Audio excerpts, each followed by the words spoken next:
we have Shawn Prez, who is the CEO and founder of Global Spin Media and Power Moves Incorporated.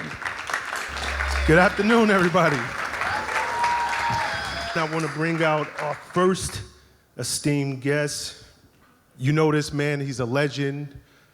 He's done so much in the game, and I don't want to go into too much right now. Please give a warm welcome to DJ Funkmaster Flex.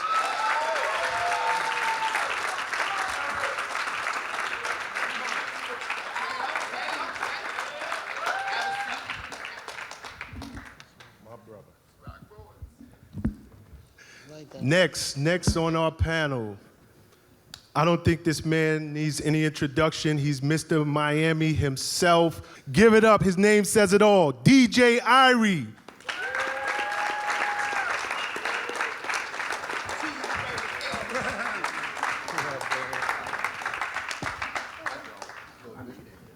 Next on our list, where do I start? Where do I end? Gangsta Grills. There's so much that I can say about this man, but we're gonna allow him to say it for himself. Give it up for DJ Drama.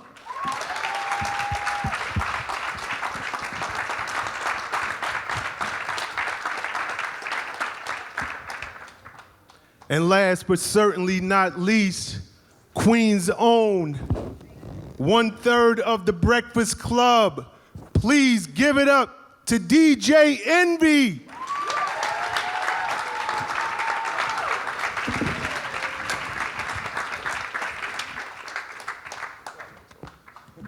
Y'all need to be taking pictures and hitting social media, because this is history right here.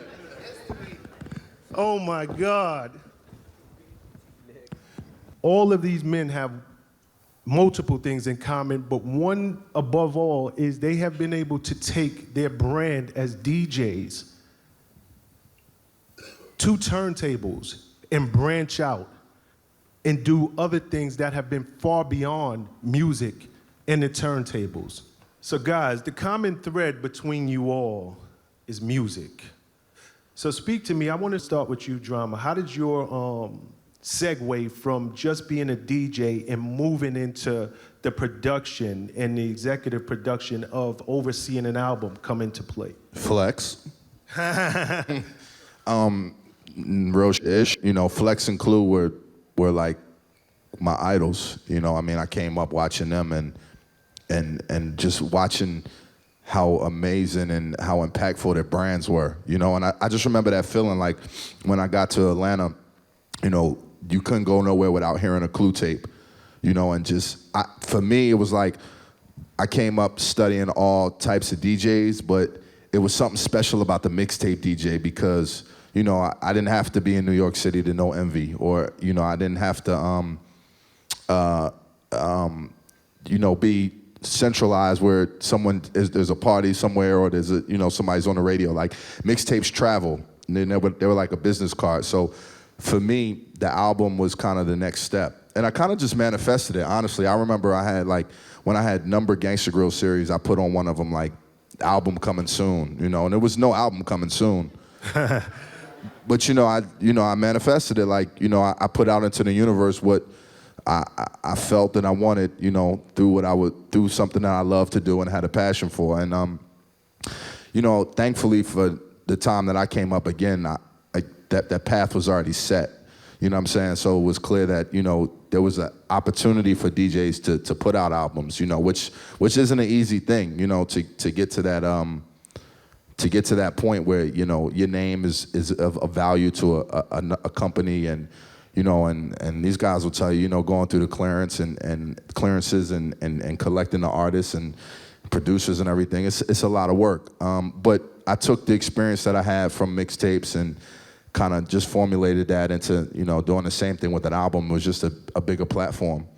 And, you know, you gotta utilize your Rolodex and, you know, reach out but it's like the ultimate goal, you know.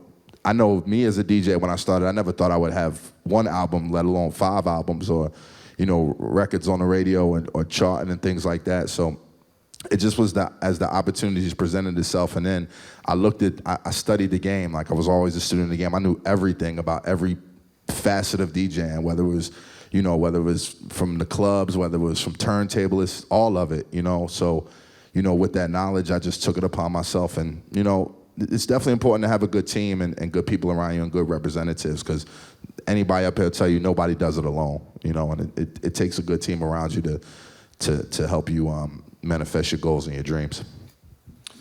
So with that said, Flex, I want to bring it back to you, because the first word out of his mouth was flex. What was your transition? Why was it necessary to put the album out?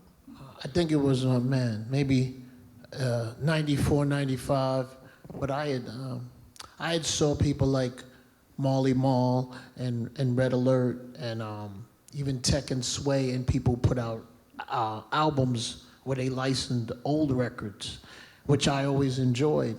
And it's always been important to me to market and to grow my brand back then, because a rap radio DJ had a life expectancy of, a year or two, or they'd get fired, or maybe 4 or 5 years the most.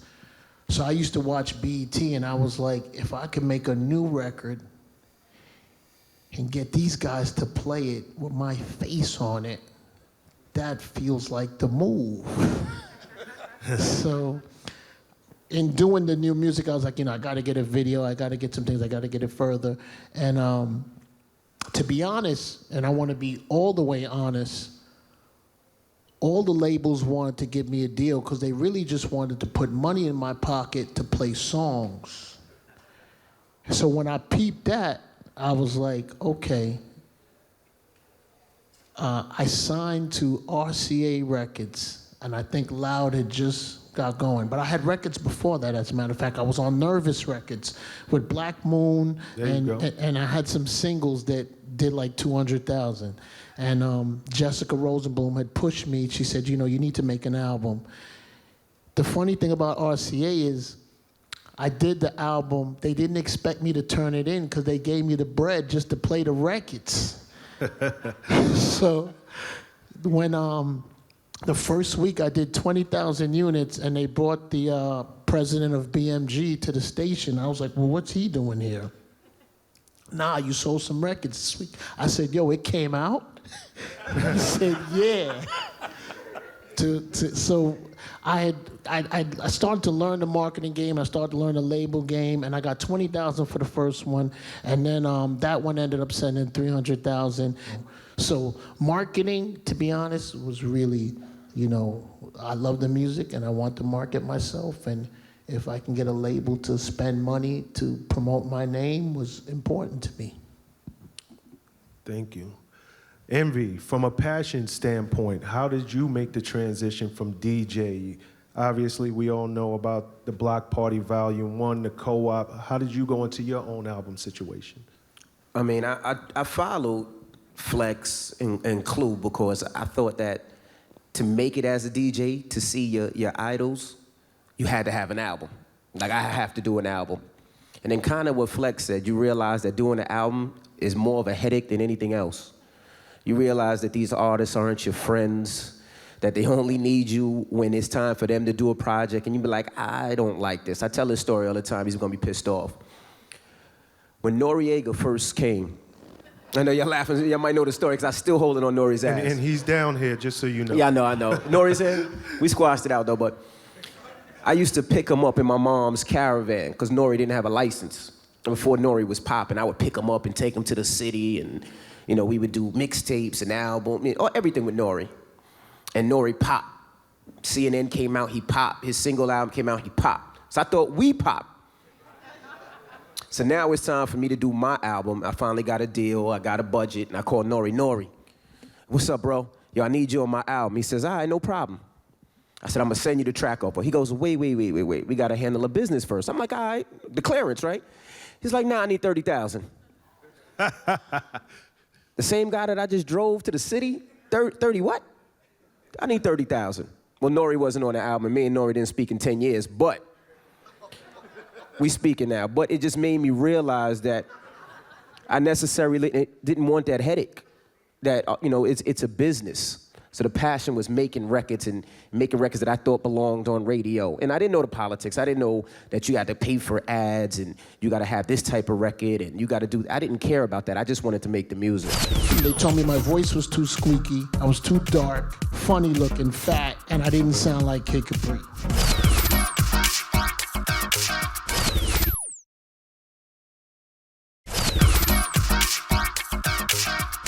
Irie, I want to talk about your foundation because it's really a passion project, the Irie project. Tell us about it. I feel extremely fortunate to be in a position to do what we're doing with the Irie Foundation, right? When I first started working with the Heat, Alonzo Mourning was someone that really put me under his wing. He's been a pillar of the community. So seeing him firsthand and what he was doing and the impact he was having, I'm gonna tell you a quick story. Zoe used to do this thing every summer called Zoe Summer Groove, right? And I would go out, I would DJ, a lot of the parties for him. So one particular year, he's like, yo, I'm gonna go to the school and talk to some kids. Why don't you come with me? The kids would like to see you as well. You can, play some music, whatever, and it'll be fun. I'm like, all right, cool. So he was scheduled to be there for like 15, 20 minutes. And, I go do my thing, it was a little party, it was a little vibe. He speaks for 20 minutes, and he had to go actually to a radio interview after that, but the kids had questions. He ended up staying there for 1 hour and 45 minutes and answered every single question. Once he did leave, I was still there packing up my stuff, and one of the kids came up to me and told me how they enjoyed being there and they enjoyed the music. And he's like, I gotta do better. I have to do better. I gotta do better in school. I gotta be a better son for my parents.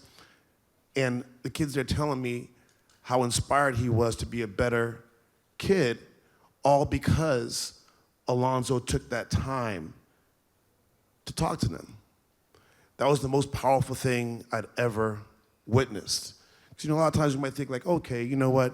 You might go talk to some people, but you don't realize that connection and that impact. That was a changing moment in my life. I wanted to have that kind of influence, positive influence, and impact lives as well.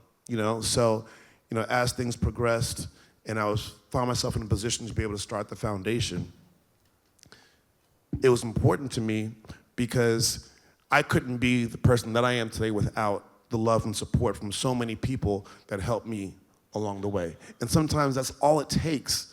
It takes putting a hand back. It takes that extra love, that extra support. It just takes letting people know, hey, you know what? Somebody actually cares. Someone actually cares. Someone actually believes in you. And with the programs that we've been doing, I'm extremely excited to know that we've helped folks graduate school. We've helped folks get into college. We've helped folks be on the path to achieve their goals and dreams. And I just personally feel like with all the blessings that I have, it is a small token to be able to take some of my time, resources, and efforts and help change some lives.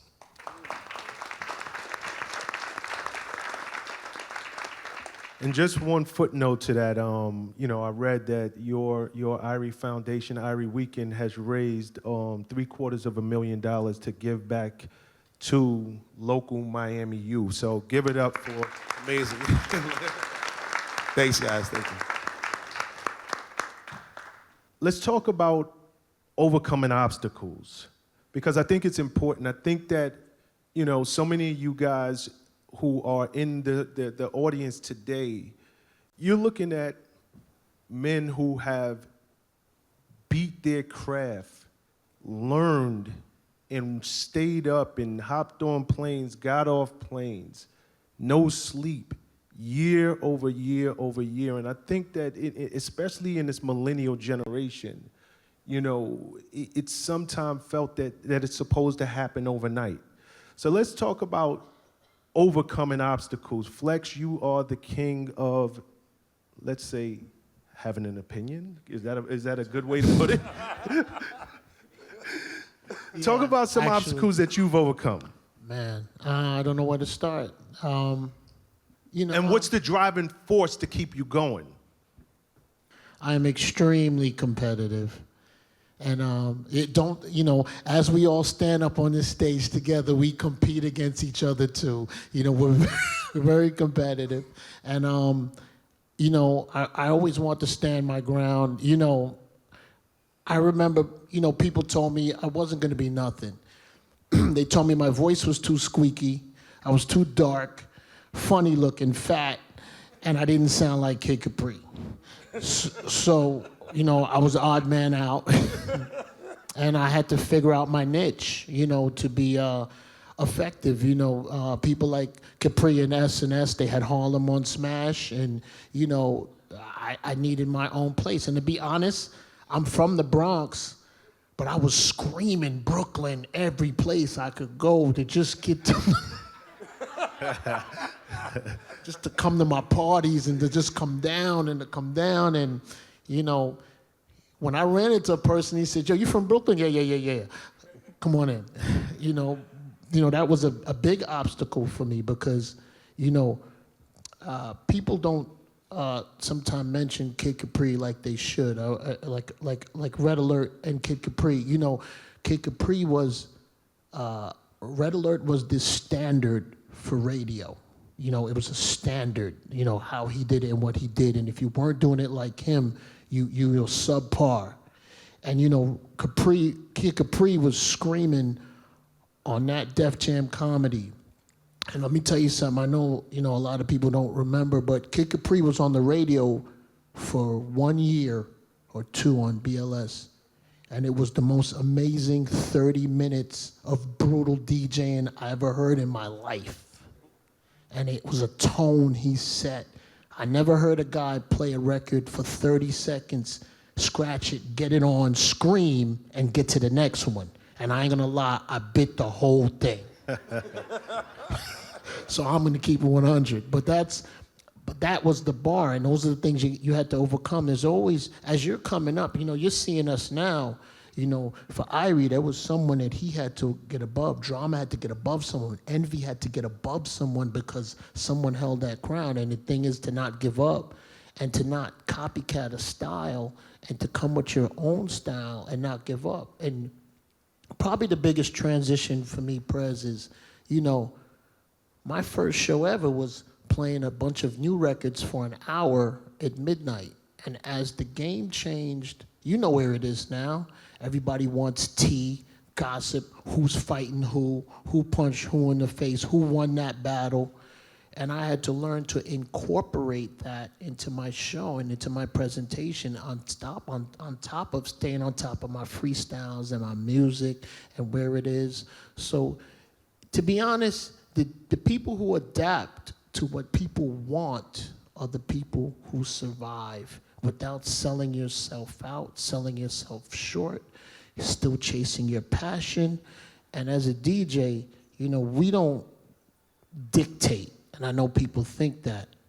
A DJ's job is to go down to the street, and if there's 40 different movements moving, from clothes to DJing to slang, and then we're supposed to then bring it to the top and bring it to the masses the way it is, not alter it, the way it is. And that's what's made me, be able to be here, 20-something years. That's what's helped me. Here's an opportunity for me to show and prove, what I came here to do and how much I believe in myself and what I can accomplish.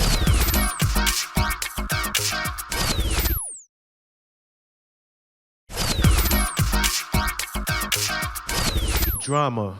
Next with you, I want to go to one particular incident in your career, if you don't mind. I got a couple. Let's start with, I believe it was 2007, the infamous raid. Right. It would have broke most people. Right. It would have been gone. It elevated you. Talk about it. I mean, for those who don't remember, in 2007, I got arrested for bootlegging and racketeering under the RICO law, which was like the crime boss law.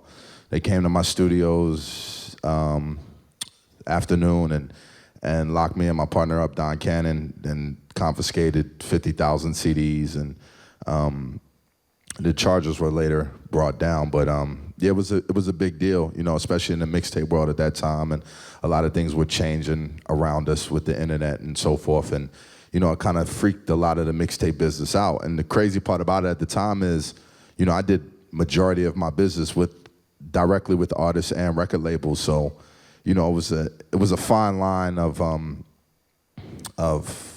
how do I put it, confusion or misunderstanding of how the industry was working. So lo and behold, you know, they took everything, you know, cars, bank accounts, you name it, and you know, and I didn't really know, you know, I went to CAU, like 4 years of school. So when I got out of jail the next day, I called Tip, you know, and he was like, "Did you check your bank account?" And I was like, "For what?" And he was like, "Check your bank account." And this said 0.00. And yeah, it was a real scary feeling. So, you know, I think, again, like I said, me being a student in the game and me knowing that, you know, this is everybody faces adversity.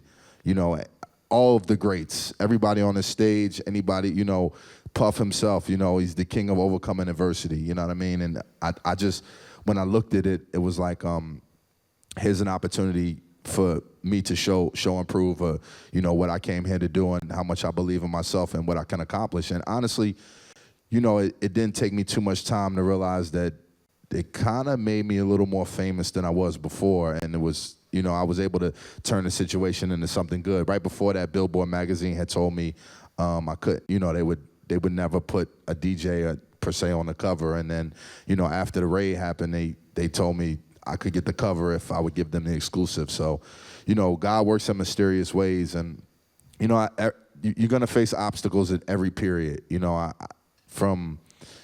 remember when I came up, I had a manager at the time, and he was like, "What are your goals?" And I was like, you know, I want to get in the magazines. You know, I was seeing Envy and Flex doing their thing, and he told me, "Why would anybody put you in a magazine?" And I was like, "Oh, he's not the one for me." And then, you know, like DJ Drama as a name, you know, when I chose that name and as my career went on, there were times when I didn't know if people would always recognize that name with me, you know, because it's such a common word that's been used. Clue's MC name was Drama. You know, K-Slay used to go by the Drama King, and there was even a DJ in Atlanta around the time when I was still in school named DJ Trauma, who's a good friend of mine, but he was popping, like super popping on the radio. I couldn't go nowhere in Atlanta and say I'm DJ Drama, and they'd be like, "Oh, Trauma from Hot 97," and I'd be like, "No, DJ Drama." So it was tough, you know what I mean? And there were times when I felt like I almost wanted to change my name, and a good friend of mine told me, "Don't change your name for nobody," you know what I'm saying? And like Flex said, you know, hip-hop is a very competitive sport. We all love what we do, but it's competitive, and that's a good thing because it makes us all, you know, go harder. So with that being said, I never changed my name, you know, and it's just a test to, you know, really believing in yourself and you know, knowing that what you put out is what you get back. So you're always going to face obstacles and adversities and so forth, and it's for you to, you know, just think about, this is just a chapter. Like, I'm writing a book. This is just one chapter. This is not my story. This is just a chapter. Thank you. Major key. I heard somebody say that. Envy. I had a couple too. Had a couple. Some were publicized, some weren't. But I think two I'm gonna go through briefly. One was when I first started DJing, the major DJs at the time were Craig G, SNS, Flex, I'm trying to think who else, Chuck Chill Out, Mr. C. Those were the major DJs. And if you listen to all those DJs at the time, you see Flex lost a lot of weight. Flex is fit, but back then, every DJ was big, and when you seen them, they were all sweaty DJing. You were S. You definitely were S. So for me, I said, I gotta fit in. I said, I gotta be different. I gotta make myself other than them. So I said, I'm gonna be that fly DJ. I'm gonna bring kind of like, I wanna be a rapper to DJs. So I'm the one that's gonna wanna wear the fly clothes and the fresh jewelry and drive and pull up in the different cars, because at that point I figured that'll get me in the door, because everybody will wanna know, who the hell is that? It'll get to the point where I wouldn't attract where, you know, S and Flex would attract the dudes to the club. I'm going to the ladies. I'm gonna be the dude that attracts the women to the clubs. I remember DJing some clubs and it was just nothing but women in my parties. It was no dudes. And the promoters were mad. They were like, nobody's spending any money. There's no bottle service here because it's just chicks. And we had that problem for years, but it was my way in the door that was different from Craig, Flex, C, or Chuck Chillout. It was my own way in that was different from what anybody else was doing. The other thing that I had was my family. When I was in the club, when I grew up, I was, you know, like I said, I was DJ Shrimp. I was 5'2", had braces, had glasses. I wasn't popping. So when I started making it and, you know, my braces came off and I got the LASIK eye surgery, I didn't have to wear glasses anymore. I grew up from 5'2" to 6 foot. It was a different experience because now girls were coming at me.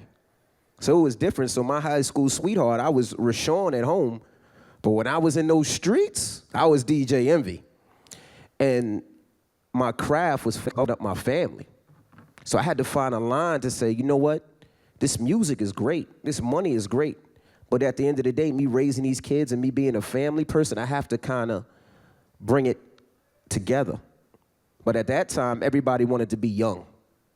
You know, having a family necessarily wasn't cool. Everybody was hiding their relationships. You never knew who Jay-Z was dating because it was quiet. You never knew who this person was dating. You never knew about this person's family because everybody was quiet about their family. And I got into an incident and I kind of found myself in saying, I'm doing this trying to impress people that I really don't give a fuck about, that don't really give a fuck about me. And the things that matter, I'm not really being a man about. So my main goal was to incorporate my family in everything. Well, now if you see me, 9 times out of 10, you're gonna see my wife, you're gonna see my crazy kids running around because I bring my family into my business as well. If I come to Miami, we all coming to Miami, you know? Unless it's a cold place or someplace they really don't wanna go, I try to incorporate my family with everything. Whether I'm on the radio, I talk about my family all the time. Whether it's my social media, I talk about my family all the time because those are the things that matter most important to me. So if I can incorporate and bring my family into music, I'm always winning. Give it up, give it up.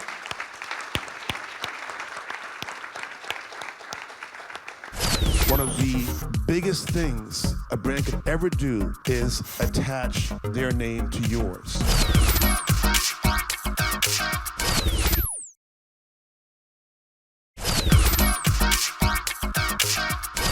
Switch topics for a second. We're going to start with you. I keep wanting to call you Ian for some reason. Irie, I'd be like, let's yes, Mom. talk about, you know, reinvention. At what point did it occur to you that you were a brand and you were an influencer and you had more to offer than just music? You start this marketing company, Carnival Cruise Lines, Target, Grey Goose, to name a few. Tell us about the transition, the reinvention. You know what? It really did hit me. So 2 things happened in my life, in my career, that really made me, you know, expand my outlook on my business. You know, I was obviously doing clubs. You know, every now and then I would get called to do an event for a brand. One of the first brands I started doing events for was actually Heineken, right? And, you know, I was doing this party for Heineken. It was a great event. And, you know, I met the folks that were in charge of the state. And it hit me because I'm like, wait a second. You know, I'm performing in these clubs night in and night out, right? You know, here is this brand that's synonymous with nightlife, right? Synonymous with what I'm doing. Why should I just do this one party when actually the relationship could be consistent, right? And I can carry the messaging of the brand to all my events. Because guess what? People do at clubs. They drink beer, right? So, I went back to them and with a proposal, I said, hey, you know what?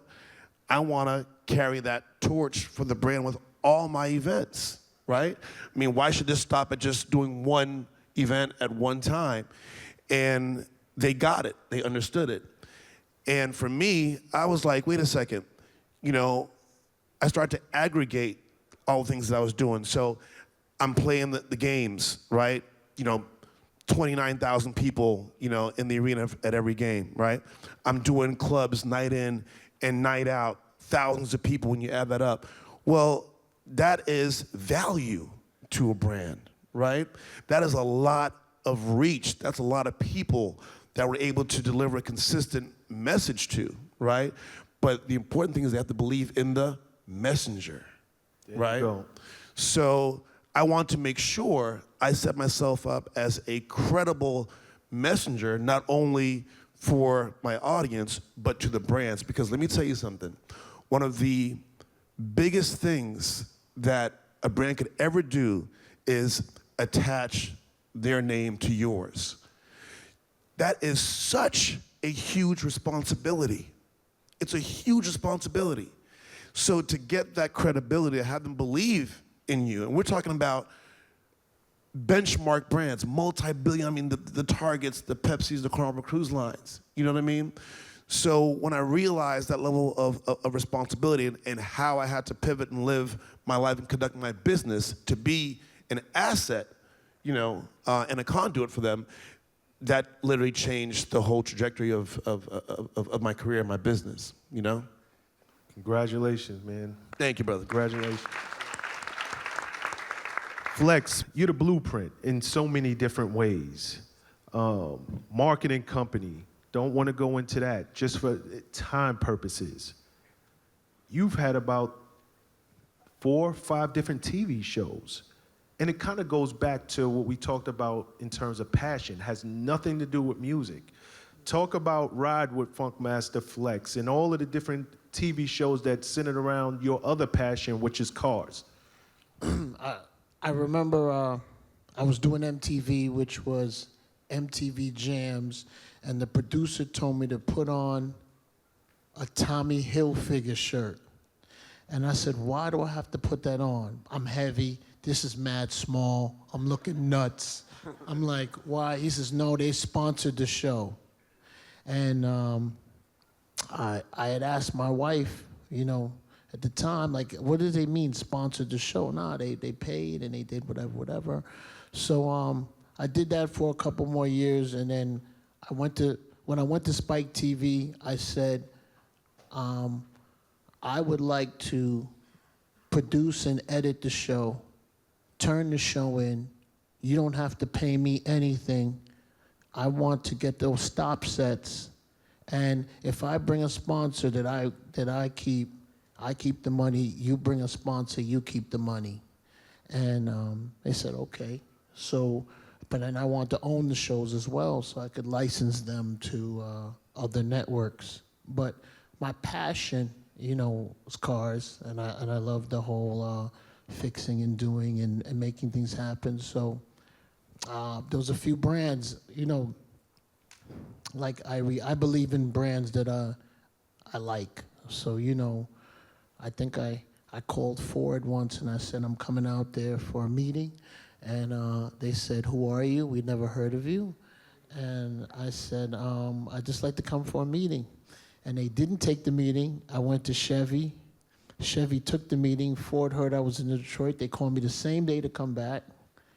And I believe they gave me peanuts. They gave me like $5,000, and in sponsorship world, that's, not right. So there was a place in Philly, because I'm just telling you, well, the reason why I'm telling you this is because everything isn't just a home run for us, in terms of dealing with a brand. So Ford was throwing an event, I remember, in Philly, and they invited me to it. I said, I will do an autograph signing. They said, for what? I said, nah, bruh, just let me do this autograph signing out there. And look, it's a car town. Philly was near New York. I had a long line, and I knew that if they saw that, I could work my way to get to the person that's important. And I'm sure Irie understand this, and everyone knows what an agency is, right? When there's an agency in between the brand, I wanted to get past the agency to get to the direct person who signs the check and vibe, and that was kind of like how I started getting involved with brands. So now I'm involved with Beats. Of course, I'm involved with Ciroc. I'm with Chevy now, so I'm no longer with Ford. And, I like brands that I love, like BF Goodrich Tires, just brands that I love. I try to, reach out and form a partnership. And, I'm going to tell you something. It's not always about money. And I know people, sometimes you want to get that 100 or 200 grand in your check.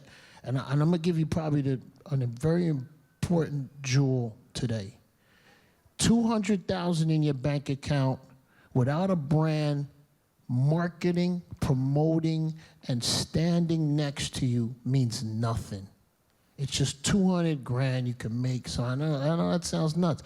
The company that pays you 50 grand and gives you $500,000 worth of marketing is going to get you the next brand and the next brand and the next brand, because they're going to see the look. And currently, Khaled is very good at that. Khaled can make something look nuts, movie. And that's what, we do, and that's what he does, and that's what's probably most important, because, brands stay with you sometimes because they love you, and sometimes because of fear, because they don't want you down the street. Yeah. And if you always keep that in mind when someone's talking, like, you like me, I like you, you look a little scared. You don't want me down the street, do you? I feel it in you. Why don't we go 50 grand higher on that? If we always keep that in mind, you'll be in this game forever, bro. So we started the radio show. We were garbage, trash. We couldn't get nothing. We sounded crazy. They kind of just put us on air.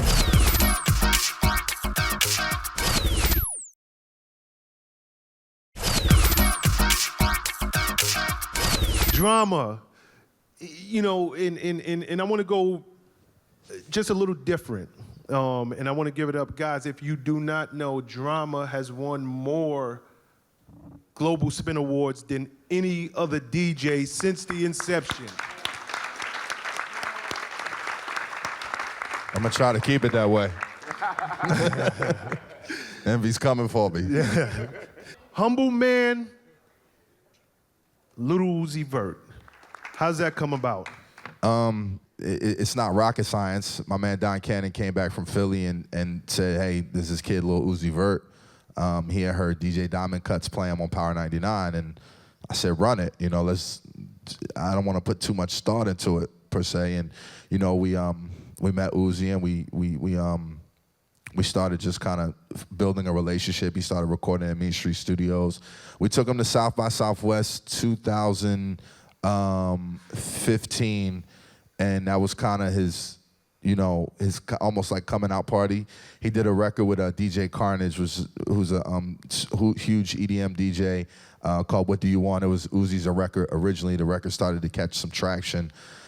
Around that time, I was going on tour with Wiz Khalifa and Fall Out Boy, so I took Uzi on the road with me and kind of just threw him in front of 20,000 people every night to perform that one song, So it's really amazing for me to watch the performer he's become, because I remember when, it's like going from high school straight to the league. And, the success of Uzi and, what he's accomplished is it's a combination of, incredible talent, him having his vision, and also my team and us playing a hand and, making sure he's in the right places and, getting the right knowledge that he needs to, be where he's at. And, it's exciting, and it's still kind of, he's one of the newer artists, so, he still has a lot to accomplish, but we're in an amazing space. And, it's just another way for me to venture out and beyond the turntables.